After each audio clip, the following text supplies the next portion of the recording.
Silence for a few minutes.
Om.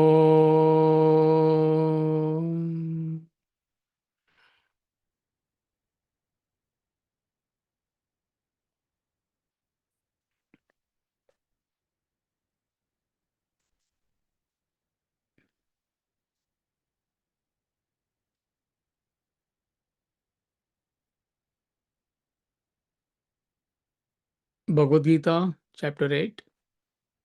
We will chant from verse number 15 to 20.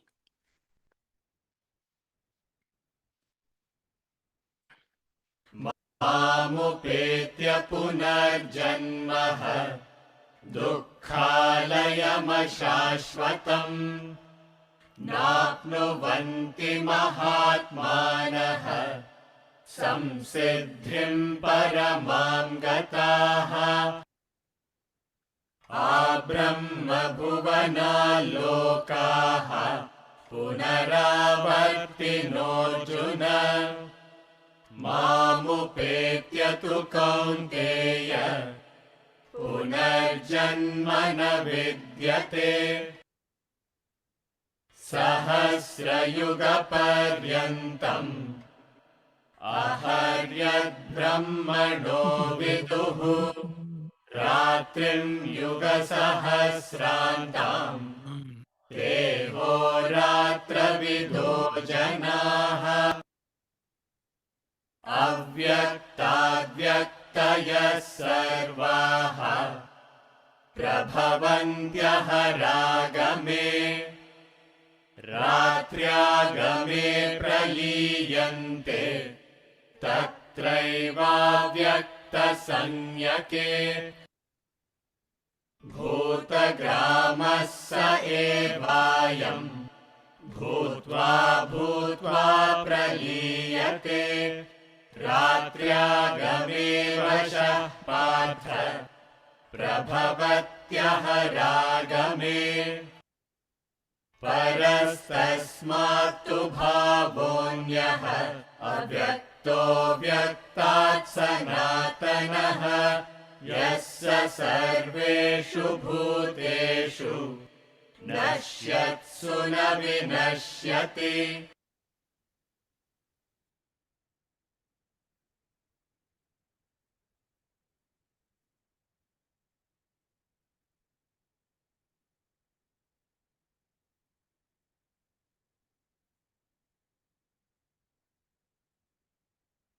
So last week we read verse number 14,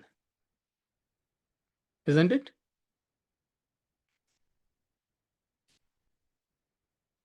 Chapter 8, verse number 14. Yes, Amiji. Yeah, so yeah, it was explained also. So just to understand the thought flow, In verse number 11, he describes the ultimate goal for any human being, which is a goal of self-realization or God realization. So if you cannot think of the absolute goal, you can think of the relative goal, which is I want to become a better human being. And 100% perfection is self-realization. So it is one and the same. So verse number 11 describes that goal. Verse 12 and 13, they explain the preparation to reach that goal. And verse 14, which we did last week, it talked about how a prepared seeker easily attains the goal. The word they use is sulabha. Sulabha means easy. So the entire focus is on preparation. You don't have to worry about the goal. Of course, you need to fix a goal. It goes without saying. And your intellect does that.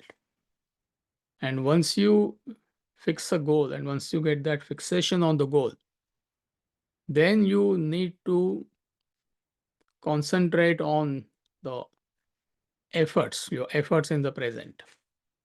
If your present effort is perfect, naturally you will reach the goal.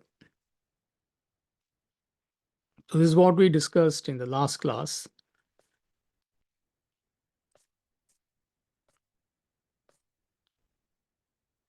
Now from verse number 15, the third topic starts. Brahman beyond the manifest and unmanifest world. Brahman means supreme reality. So verses 15 to 22, they cover this third topic. So we'll chant verse number 15. मामुपेत्य पुनर्जन्मः दुःखालयमशाश्वतम् नाप्नुवन्ति महात्मानः संसिद्धिं परमां गताः मामुपेत्य पुनर्जन्मः दुःखालयमशाश्वतम् नाप्नुवन्ति महात्मानः संसिद्धिं परमां गताः. Translation. Having come to me meaning the supreme reality, the Mahátmás, great souls, spiritually evolved people, are no more subject to rebirth, which is transitory, ashashvatam, and the abode of pain, dukkhalaya. They have reached the highest perfection. So this verse is talking about when you reach that ultimate state, the state of self-realization. What is the result of that awakening? So what happens when you are awakened to that state, when you reach that state? So the effect of that, they describe one by one. So self-realized person comes out of the cycle of birth and death. So it is important for you to understand. A lot of misconception. People say so and so is reincarnated, as an enlightened person. Like Krishna is reincarnated as enlightened person. That means Krishna was not enlightened. So it's a very basic definition of a state of self-realization. That Christ will be reincarnated. That means you are saying Christ was not an enlightened person. Innocently you are saying that because your basics are not clear. So why there is no birth and rebirth for an enlightened person? Because he has come out of the cycle of desires. So desire is the cause, and birth is the effect. Birth meaning experience. So when you entertain desire or desires, they demand experience. You cannot escape that. So the state of self realization is when you eliminate all your desires. So when you eliminate all your desires, you have removed the cause. So how can there be an effect, which is birth? So a self-realized person, enlightened person, he has come out of the cycle of birth and death. But as far as you and I are concerned, it will continue till you do something about it. It's not that automatically your desires are going to be eliminated. In fact, most of us, due to ignorance, we end up adding more desires to our existing stock of desires. Let's say you're born with 1000 desires, just for a reference. So you have a choice. Either you can reduce your desires within this lifetime from 1000, you can make it, let's say, 500 or 300, or you can add to 1000. It can become 2000, it can become 3000, it can become 5000, on and on. Or you can completely eliminate your desires, bring it to zero. So every human being has that capacity. No other creature has this capacity. They are born with X number of desires. They cannot add to that desire, they cannot take away anything from the existing stock of desires. So that is why human birth is so special. So the enlightened person has come out of this cycle. It's like river merging into the ocean. So there is no going back for the river. It's permanent. And to understand the concept, see, even within this lifetime, you may not understand how this happens, birth after birth. You know, even within this lifetime, it is happening to us. For example, you have a desire for this knowledge. So philosophically, you are born in this classroom. It's a desire, so it needs that experience of spiritual environment, education, and all that. So after this, another desire will come up, whatever that desire could be. Let's say you want to play golf. So philosophically, you are dead in this classroom and you'll be born on the golf course. So once you play golf for a couple of hours, maybe another desire will come, that I want to attend a party in the evening. So you are dead on the golf course, you are born in that party. After that, you want to go with your family to a Mexican restaurant.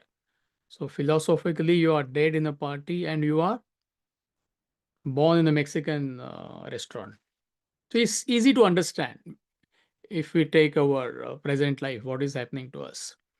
Exactly same thing is happening life after life, birth after birth, which we may not be able to project. The principle is same. So as long as you have desires, they demand experience, they demand expression, and this cycle continues. So enlightened person has beaten this cycle. He has come out of this cycle. And as a result, he enjoys absolute bliss and contentment because there are no desires. It is unfulfilled desires which produce mental agitations, stress, frustration. You can use any word.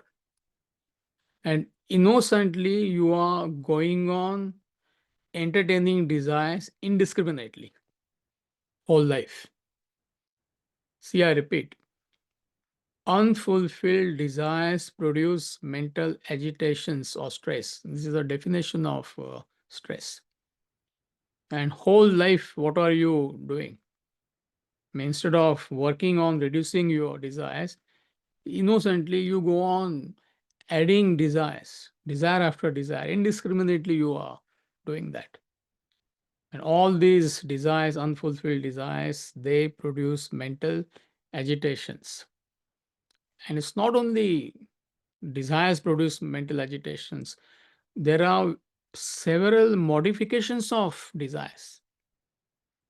Once you lose control on a desire, it takes various forms and shapes.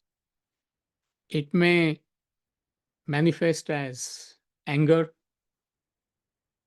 or fear, jealousy, arrogance, greed may take over your personality. So, all these are modifications of desire. So, all that put together produces mental agitations, worry, and anxiety.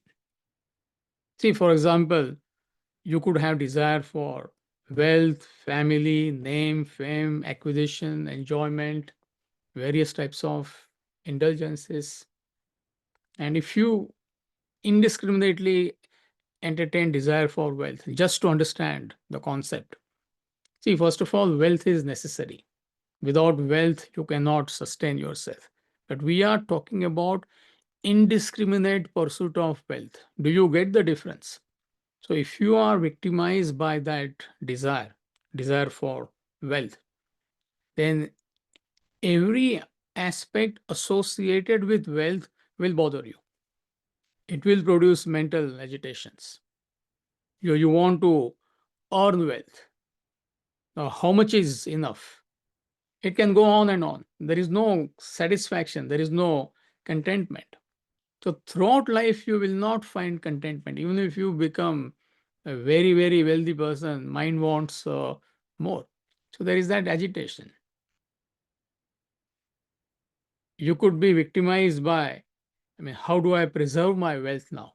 If you're attached to wealth, slight stock market goes up and down, the value of your mutual funds, you get a statement from, I don't know, 1.5 million, you see 1.2 million. Oh my God, that worry and anxiety. Or spending money itself could bother you, it can produce mental agitations. Last week the gas price was $3 per gallon, and today suddenly I see 4.20 gallons. So it can upset you if you're attached to wealth. So all these changes linked to wealth can produce mental agitations. I'm just giving you one aspect of life as an example. And therefore, he says, see, everything in the world, the nature of the world, the objects and the beings of the world, it is ashashvatam and it is dukkhalayam. Ashashvatam meaning it is transitory. Shashvatam is permanent. Ashashvatam is not permanent. That word in Sanskrit is equivalent of non in English. Vegetarian, non-vegetarian, cooperation, non-cooperation. So equals no or not. So what's the nature of the world, the objects and beings of the world, every aspect of the world? It is transitory and it is abode of pain. So when he says it is transitory, it is ashashvatam, meaning everything in life passes away. There is nothing permanent. Whatever you're contacting, the wealth, your family, your name, fame, job, every aspect of the world, it has to pass away. Because by definition, it is not permanent, isn't it? And eventually, life itself passes away. There is no guarantee. There is no guarantee that all of us are going to reach the ripe old age of 80, 85, 90. There is no guarantee. It could be next hour. I don't know. You don't know. Nobody knows. So that's the nature of life. That's the nature of the world. That's the nature of any object and being of the world. It is transitory. Everything is transitory. And if you don't understand this, it bothers you throughout your life, isn't it? Oh, I want my children to stay with me forever. It's not possible. However, you may wish, it is not going to happen. Once they develop wings, they are going to fly away. Then they come home for whatever, Christmas, for a week or two. So you're on cloud nine. It's transitory. 1 week they come, 2 weeks they come, again they are going to go away. So every aspect of world is transitory. If you don't understand this, you'll be disturbed throughout your life. And then also, world is how he describes it is dukkhalaya. Alaya means abode or a structure. In this case, it's an abode of pain. Dukkha means pain. So world life is nothing but abode of pain. Dukkhalaya. For an unprepared person, it is understood. If you are prepared, then it's a beautiful life. But how many of us know how to face life? How many of us have learned that art of living life, dealing with the challenges of life? So if you haven't learned that through the study of scriptures, whole life you could suffer mentally unnecessarily. See, if you analyze life, it goes through everybody's life. 5 stages, metamorphic stages. We all go through that. Birth, growth, decay, disease, death. So I repeat, birth, growth, decay, disease, death. These are 5 metamorphic changes. We all have to go through that. And if you don't have this knowledge, every stage you could be upset because it is full of challenges. Birth itself is a challenge. Growth itself is a challenge. Growth means struggle. You have to really struggle, put efforts to establish yourself in life. It could be business, it could be career, it could be education. So whole life you're fighting. Then body is subject to decay. I mean, whether you like it or not. Yesterday, Shailesh Bhai, he had come to drop food. Lakshmi ji very lovingly, she cooks food for me once in 10 days, once in 15 days, or whatever. And Shailesh Bhai said, I saw your lecture 8 years back. You looked so much younger there, in that video. I couldn't tell him, but I wish I could stay that. How I looked 7 years back, 8 years back. So even if I want to look how I looked 10 years back, it's not possible. See, there is going to be a decay. And there's nothing wrong about it. I mean, that is life. But if you get attached to it, oh, I wish I would look, how I used to look when I was in my 20s. It's not going to happen. There is decay. There is disease, whether we like it or not. And the body has to perish at some stage. It is nothing but matter. Any matter has to perish. So if you don't have this knowledge, every stage you could be affected. Are you following what I'm saying? See, otherwise you may think, oh, it's a very pessimistic way of explanation. Oh, life is nothing but abode of pain. Not necessarily. I mean, if you understand it, then it's not a pain. Then you understand that it is life, it is what it is, and you are prepared to face every stage of life with dignity. Any challenge comes your way, you understand it is part and parcel of life. So when you get this knowledge, only when you get the knowledge of Vedanta, you will not be affected by all these changes which are bound to happen. And also, life after life, you have to go through this. So there are two ways. First is not only in this life. If you do not conquer your desires, again next life, same cycle. Birth, growth, decay, disease, death. Again, same cycle. So therefore, there is an appeal that why are you unnecessarily going through all this? There is no reason. He's like a monkey. We all know that, right? He used to climb a pole. So he used to go 10 steps above or whatever. Again, he will come sliding back. We all know that. And that is our life. Life after life, we all are doing that. So why don't you come out of this cycle? As a human being, you have that capacity. So you are too busy living life to analyze this. Whatever he said just now, that life is transitory, life is abode of pain. If you indiscriminately entertain desires, you will go through mental agitations and worry and anxiety.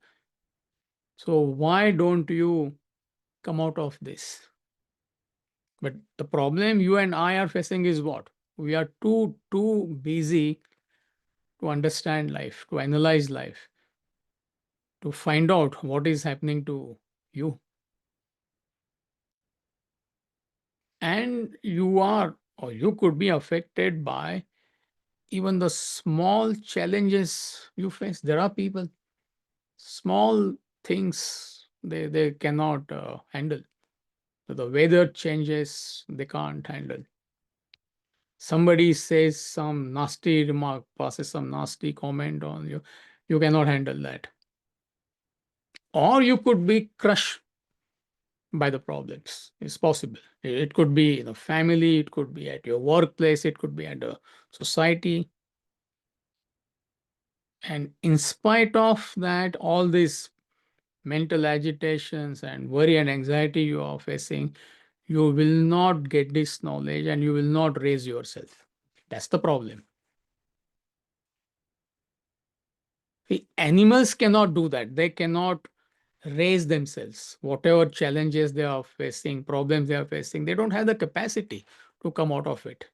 But as a human being, we can be totally free from all this mental worry and anxiety. Life will be as it is. It will be full of challenges. There will be ups and downs in life. You will encounter pairs of opposites. That is what.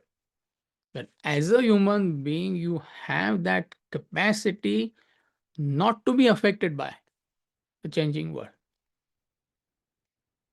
That is guaranteed as a human being, provided you put efforts, isn't it?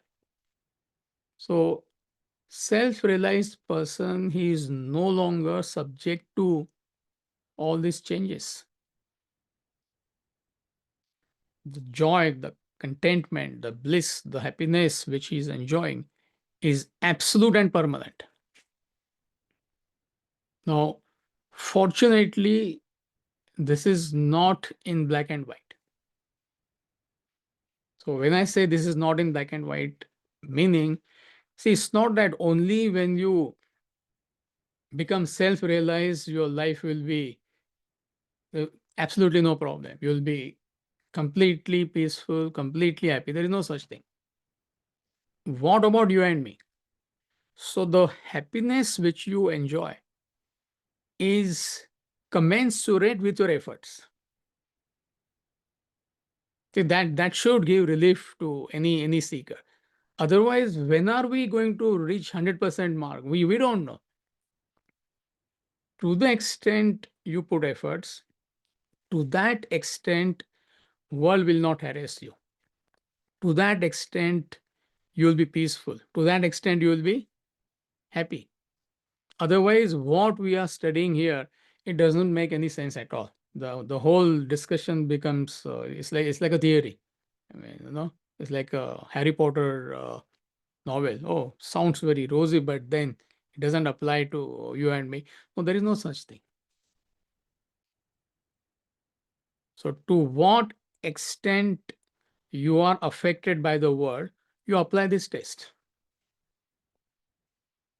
And you cannot cheat yourself in that test, isn't it?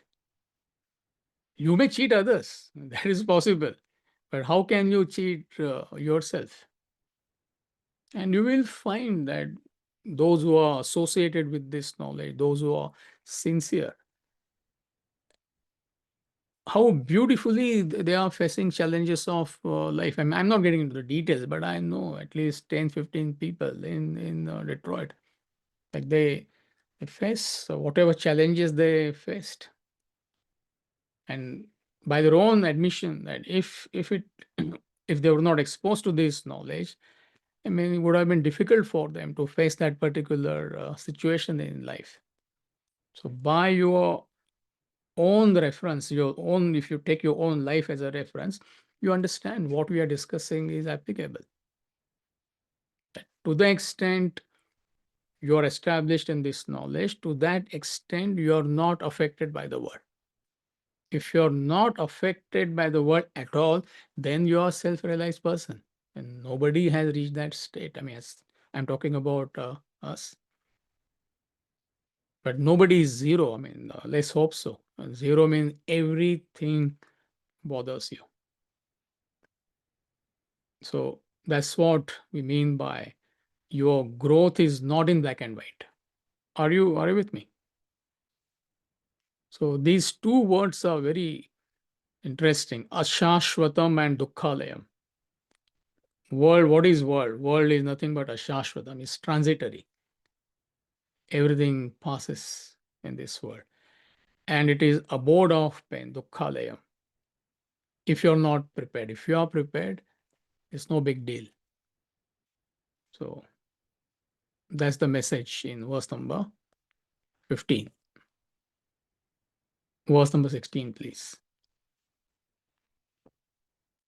Abrahmabhuvanalokaha punaravartinojuna mamupetya tu kaunteya punarjanmana vidyate. Abrahmabhuvanalokaha punaravartinojuna mamupetya tu kaunteya punarjanmana vidyate. All the worlds up to Brahmaloka, world of Brahma, are subject to return, O Arjuna. But on reaching me, the Supreme Reality, there is no rebirth, O Kaunteya, O Arjuna. Now, Lord Brahma is a concept. There is no such personality called as Lord Brahma.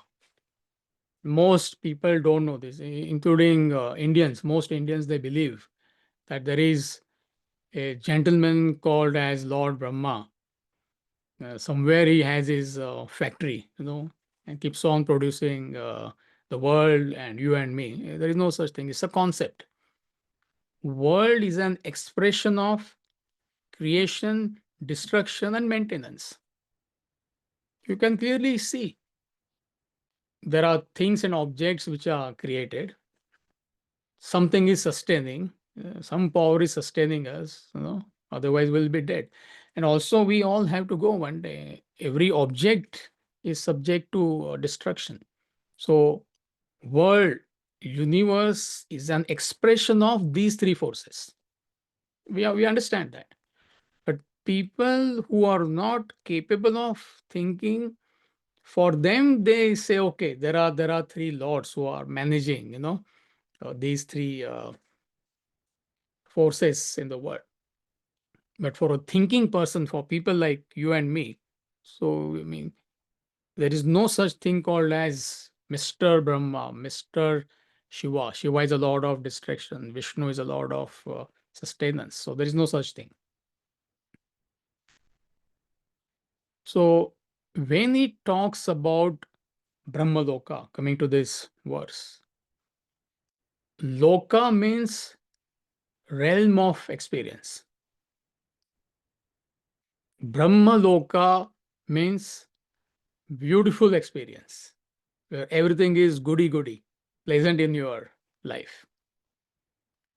See, I repeat, the word Loka means experience, realm of experience. And Brahmaloka means you are going through a very pleasant, good experience in life. See, similarly, they talk about Swargaloka. Swargaloka means heaven. They talk about Narakaloka. Narakaloka means hell. So these are not geographical places. It is based on cause and effect. So when you do something good, say when you are unselfish, there are no mental agitations. So you live that life. You're in that realm of an experience. But when you are highly self-centered, there is no attitude of gratitude. Such a person will go through excruciating mental agitations, worry and anxiety and stress. I mean, you just observe the world and find out. I mean, there are people who are highly self-centered. No gratitude. They want to succeed at the cost of others. See what price they are paying is mental agitations, worry and anxiety. We say, oh, I'm in hell, especially when something is not pleasant. Do we not use that? I mean, the mental agitations. So heaven and hell, they are not geographical places. They are what? Mental States. state. Mental By state. mental states created by who is Us. it? Hmm? By us. Created By us, by but how? myself.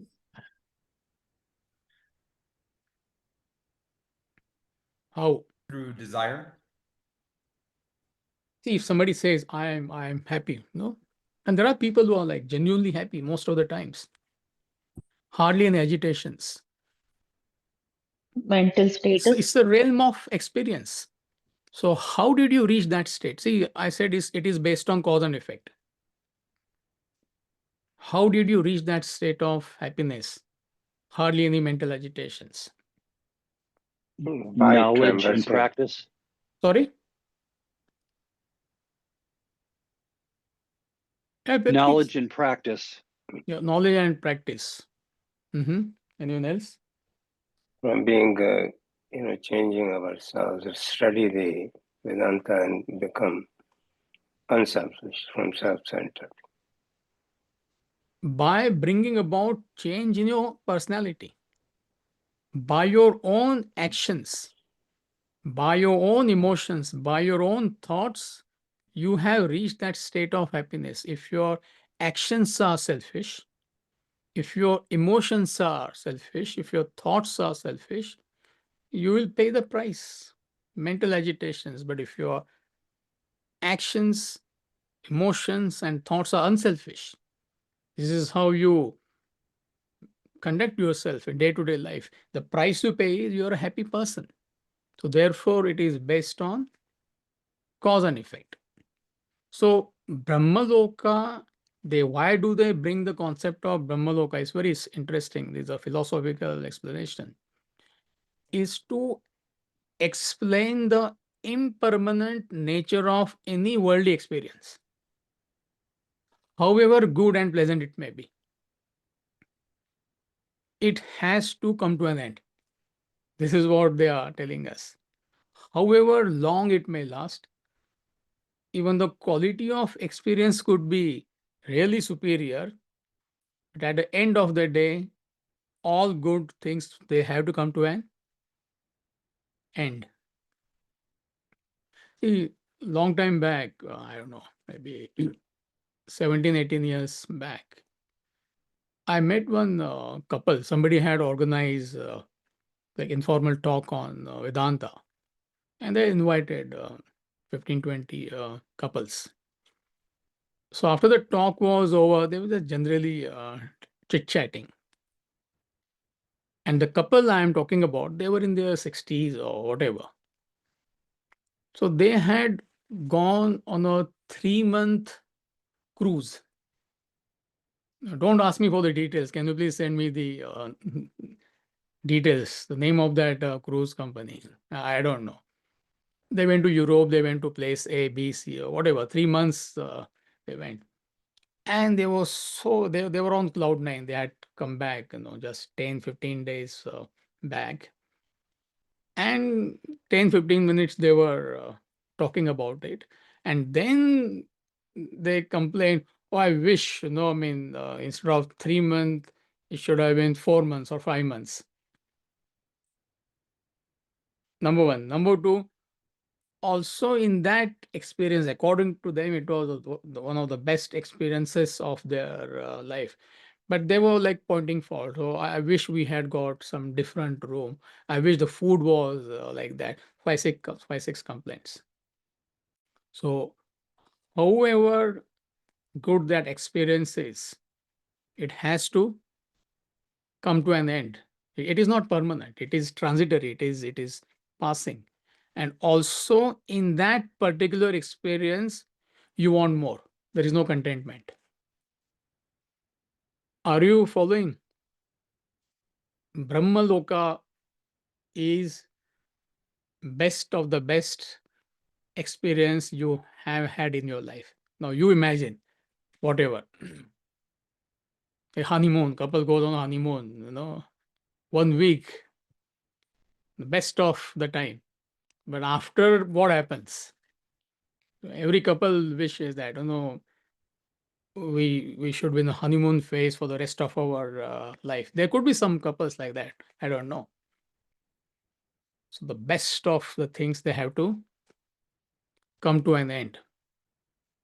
That is Brahmaloka. And also in that best of the experience, you want more. Mind is not happy. Mind is never satisfied.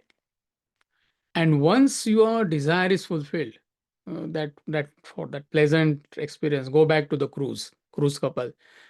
Mind pops up something else. Mind wants something more. So you want another pleasant experience which should last forever. So this wild goose chase goes on. That's the nature of the world. Are you following the thought flow?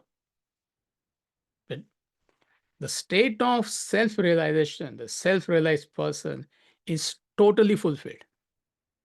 The word which they use is paripurna. Paripurna means there is nothing lacking in that person's life.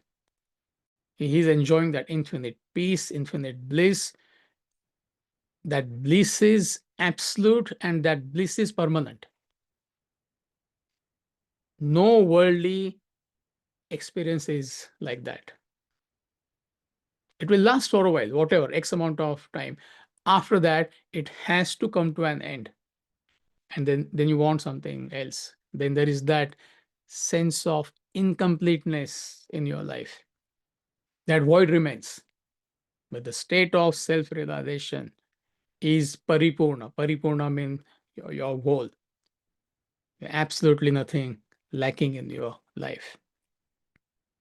But due to ignorance, we all experience void. That's the message here.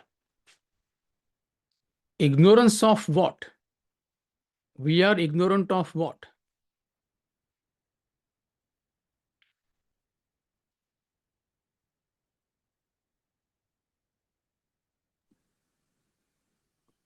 Of the truth, Brahman, who we really are. Correct. But what does that mean in this context? We are ignorant of what? Our own original nature. Our own original nature, which is Paripurna. paripurna. Paripurna meaning, everybody may not understand that word. Can you explain, Rajni? Complete. Hmm? It's like nothing is lacking. Like I have everything. Nothing is lacking in my life. Perfect. See that sense of completeness, enjoying peace, absolute bliss. So it's like when you have a meal, will your thoughts go to the food? At least for 6-8 hours. I mean, cooperate. You go to a nice restaurant and you have a meal. You go to a, I don't know, Chinese restaurant, best restaurant in town, and you overeat. Will your thoughts go to the food? So similarly, if you are already enjoying infinite peace, infinite bliss, why will your thoughts go to the world? Because you are totally happy.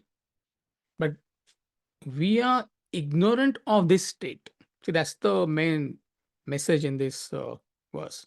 Since we are ignorant of our infinite peace, infinite bliss, paripurna, that's what Rajni was telling us. There is nothing lacking. That ignorance creates that void. Everybody has that void. It's a question of more or less. And to fulfill that void, you start contacting the objects and beings of the world. And in this context, you want best of experiences. So what is telling us, even if you have best of experiences, best of everything, it has to come to an end. But the bliss of self-realization is absolute and permanent. So that's the concept of Brahmaloka. Forget about the word Brahmaloka. If you don't understand this, don't get confused. So any worldly experience will not remove that void. Best of the worldly experiences cannot remove that void. And how do you remove that void? You already have access to that peace or bliss. That's the paradox. See, if we did not have access to that peace or bliss, then it is understandable. This is what all the scriptures they are telling us. You are that peace, you are that bliss. Kingdom of heaven is within you. And where are we trying to find that kingdom? All of us. In the external world, objects and beings of the world, where it is not there. So that's the power of knowledge. I mean, you understand that I am looking for a peace or a bliss in the wrong place. So that's the message in verse number 16.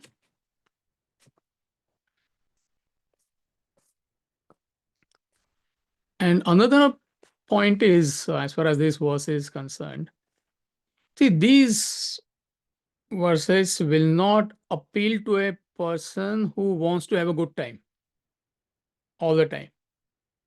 There are people, they say, I want to be born again and again, same wife I will want, same children I want, same house I want, Bloomfield Hills, I want to be born in Bloomfield Hills again and again, or whatever it may be, Troy. I don't want to get into trouble. Best house, best of everything, best pet, best garden, everything. It will not appeal to such people. The whole focus is on, I want to enjoy more. So you need mumukshatva to understand what they are saying. It's a fascinating word. Mumukshatva is that burning desire to break free. You want liberation. You want emancipation. Nothing else you want. You feel like a bird in a cage, golden cage. You may have best of everything. Why not? You may have best of partner. You may have wealth. You may have whatever. There's nothing wrong in it. But in spite of that, you feel, no, this is not me. See, imagine life of a bird in a cage and outside the cage, and there is no comparison. Even a tiny bird, is perched on a tree, just few times it flaps the wings and suddenly is gone 100 meters. And you and I are jogging, the bird is gone. What is the life of a bird? What kind of freedom it has? So you put that bird in a cage, what that bird must be going through. So that is mumukshatva. In spite of having everything, you understand that this is not it. Any amount of worldly pleasure is not going to give me true fulfillment in life. In fact, you feel restricted, you feel constricted. Only when you understand this, your spiritual journey will start. Otherwise, no chance. Whatever approach you start, any way you can approach spirituality, it will not help. The moment it hits you that I want that emancipation, then after that, it doesn't matter who you are, where you are, you will put efforts to evolve spiritually. See, otherwise, excuses after excuses. No, I'm busy this weekend. Every weekend of your life, you'll be busy. Or there is some function happening in my family. Every other month, every other year, there is a big function. Your spiritual journey does not start. Why does not start? Because you don't have that mumukshatva. Are you getting what I'm trying to say? See, even in a relative sense, it is applicable. Fine, you may not have that ultimate mumukshatva. I mean, I can see some disappointments on the face. Oh, no, I wish I could have that mumukshatva. No, I mean, mumukshatva comes in stages. I'm trying to encourage you. Come on. Don't look so sad. And all of you have some kind of mumukshatva. Otherwise, you wouldn't be attending these lectures on a weekend, isn't it? I mean, you're not bound to what other people are doing, relatively speaking. Every weekend, the people, they want to indulge and enjoy. So you leave aside all that, at least for a couple of hours, and you said, hey, no, I want to study this. I mean, it is mumukshatva. Last week, I gave example of Ajay. No, I'm not talking about Ajay. It's a concept you must understand. Don't try to find out, who is there, Ajay and all that. That principle I'm trying to convey.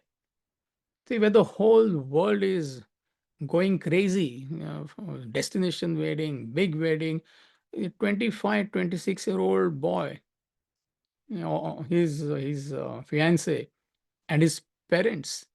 See, they have this mumukshatva. That they are not bound to all this madness which is going on. Are you following what I'm trying to say? And 4-5 days and you are done with a wedding. When Swamiji got married, my guru, long time back, 60, 70 years back, whenever, Muhurat meaning that, that time you get married, that auspicious time they find. I think it was 4 o'clock or something in the evening. Swamiji's father went to work as usual. And he only he worked half a day. Now you apply that. I'm not getting into the details. I mean, people, they take off, I don't know, 6 months. Yesterday, I got a phone call from one very fine gentleman. I know him for 18, 20 years.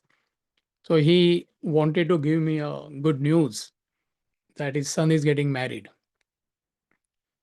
And it went on for half an hour. He was really excited. Son also was, in between talking. Amiji, this is what I want to tell you. I found the best girl. Father, no, I will tell you about the girl.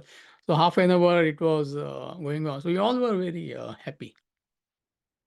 And then they dropped the bombshell that they are going to India for 10 weeks. Son is not retired. He is 26. How can he be retired? Father also is working in the IT industry in a very senior position. I didn't ask them, why are you going to India for 10 weeks? They're not asking me. They're telling me. 10 weeks is how many months?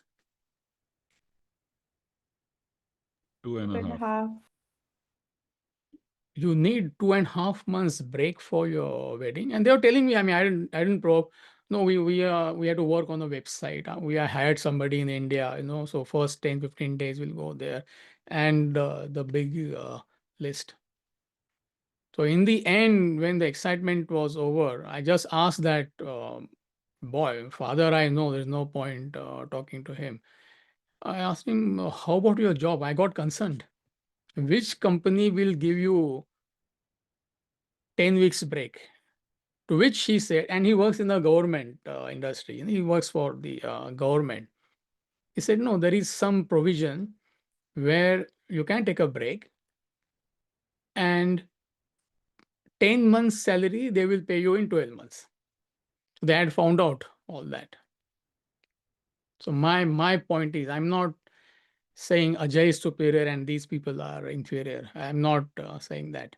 See, as far as this marriage madness is concerned, Ajay and his parents, the girl and her parents, they have that mumukshatva. Do you understand what I'm trying to say, or I'm confusing you? I don't know. See, they're not bound to it. They are free from all that. They are emancipated. You know. Another example, there are people who will do anything to get awards and titles. Could be in workplace, could be whatever. Sometimes some government gives. There are people who don't care for all these things. Are you agree with me?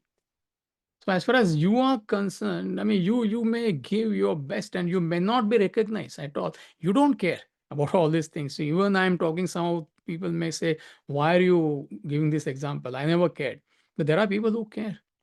So as far as you are concerned, you're not bound to it. You have that mumukshatva, which other people don't have. So mumukshatva is not, though he is talking about on absolute level. So you understand the futility of this life. Everything is transitory. So why keep playing with this transitory world where it has to come to an end? So once it hits you, then your spiritual journey starts. So right now you may not be able to conceive that kind of emancipation, that kind of mokshatva. It's possible, so don't have to worry. So what do? Just stay with the subject. That is important. See, therefore I gave example of that my phone conversation with father and son, very fine people, don't misunderstand. I mean, when I was in Canada long time back before I came here, so the father, he gave almost 60 to 70% contribution for a car. They wanted to buy a car for me, I mean, as a Vedanta teacher.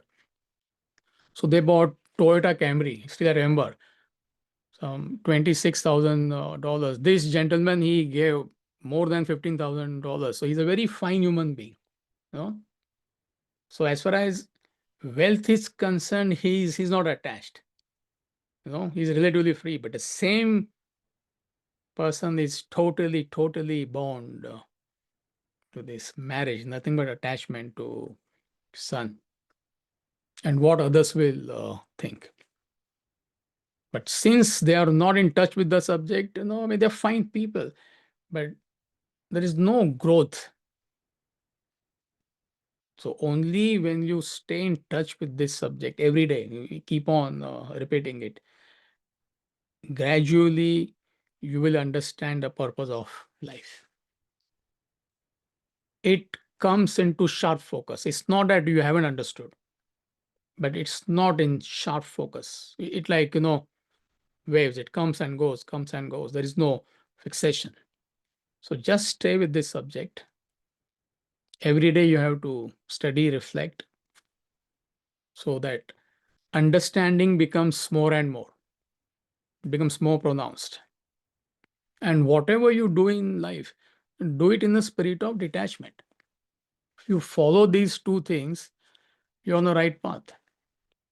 You do your duties as a parent, you may do your duty, you have to do your duties, whatever, as a husband or as a wife. In your workplace, you have your duties. But you do your duties in the spirit of detachment, in the spirit of renunciation. Otherwise, you get completely bogged down by the word. So if you do these two things, daily association with this knowledge of Vedanta, and doing your duties in the spirit of renunciation, whatever duties you have, we all have duties. Surely gradually but surely you will grow. And then that mumukshatva, that desire for emancipation, that desire for to break free becomes more and more pronounced. So for that, they are giving this analysis, this concept of Brahmaloka. Are you getting the connection? Otherwise, an average person wants to live life just to have a good time. They are educating us. However good your time be, it is bound to come to an end. In fact, in verse number 17, he gives that analysis, which we'll do next week. They are magnifying to the point of absurdity that one day of Lord Brahma, there is no such thing, it's a concept, is 4.32 billion terrestrial years. This is just a day. Night is again 4.32 billion human years, terrestrial years. And his lifespan is 99 years. So 99 into, you do the math, it goes into billions of years. And then he drops the bombshell. He says, even that is limited. Meaning, after 99 years, Lord Brahma is going to die. So to the point of absurdity, whatever, okay, I want to have the best of times. Brother, it is going to come to an end. This is like, no, slowly he's trying to educate us. So why would you want to waste time? Isn't it? It's like investing in a loss-making business. You're going on pumping money into a business, end result is what? You pump money for 20 years, it is going to make a loss. So after 15 years, what is going to happen? Bankruptcy. Bankruptcy. So you are investing in what all of us are doing. We are investing in trying to find happiness at the level of body, mind, and intellect in the external world, in the objects and beings of the world. It's a loss-making venture. Starts at the age of whatever, 7, 8, 9, when you start thinking, and it continues. That loss-making business continues till when? As long as we live. As long as you live. And that continues. It's not that after you die, it's going to end. It's a unique business. You carry this loss-making business into future also. Meaning same vasana, same desire, they don't change unless you improve your quality of your desires with this knowledge. You will carry on. So let's conclude with this, and we will do verse number 17 next week. But with this explanation is just a formality. How long is Brahma's day? And then verse number 18, 19, it talks about that how world is an expression of manifest, unmanifest, either at the individual level or at the cosmic level. But the whole thing is projection on the unmanifest reality. And you are that unmanifest reality. You are that truth. That's the conclusion. That's the staggering conclusion. So any quick question before we conclude?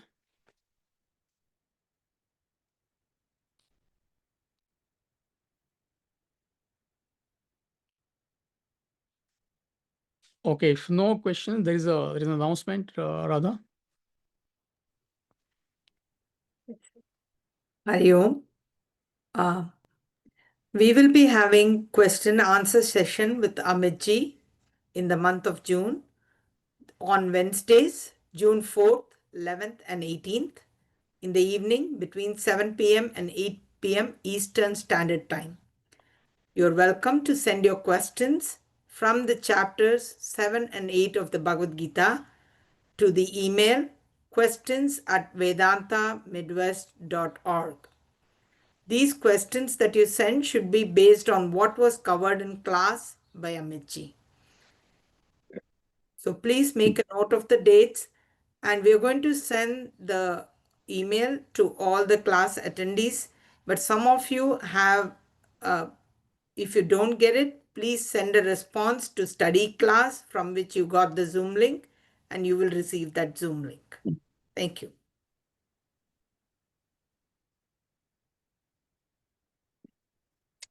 So see you next week, all of you. Hari Om, Abhijit. Thank you.